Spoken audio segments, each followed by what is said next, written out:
আসসালামু আলাইকুম। আজকের ভিডিওতে আমরা উপবৃত্তের ক্ষেত্রফল সম্পর্কে আলোচনা করব। তো উপবৃত্তের ক্ষেত্রফলটা হচ্ছে আসলে পাই এ বি। আমরা উপবৃত্তের স্ট্যান্ডার্ড ফরম্যাট থেকে এ আর বি এর মানটা বের করব, দেন আমরা এখানে বসাই দেব। তো স্ট্যান্ডার্ড ফরম্যাটটা হচ্ছে x square by A square plus Y square by B square equals to 1। তো এখন চলো আমরা কিছু এক্সাম্পল দেখে নিই।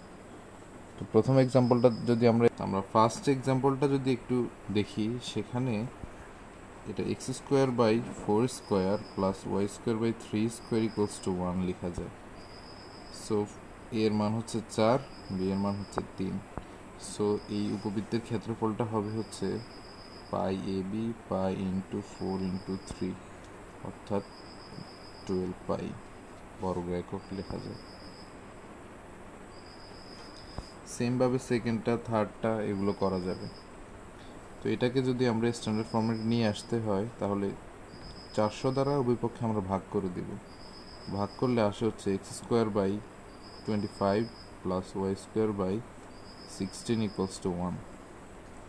So x square by 5 square plus Y square by 4 square equal to 1।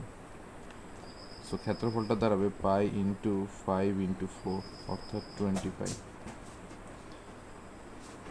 সেমভাবে 3 নাম্বারটা আমরা করতে পারি, যে বোথ সাইডকে আমরা 144 দ্বারা ভাগ করতে পারি। তাহলে আসবে হচ্ছে x square by 16 plus Y square by 9 equal to 1। তখন ক্ষেত্রফলটা দাঁড়াবে পাই ইন্টু এর মান, এখানে 4 স্কোয়ার এখানে 3 স্কোয়ার হবে, এর মান 4, বি এর মান 3 হবে, অর্থাৎ 12 পাই হবে অ্যান্সার। তো তোমরা এটা হোমওয়ার্ক হিসেবে করবে এবং কমেন্ট সেকশনে অ্যান্সারটা দিবে।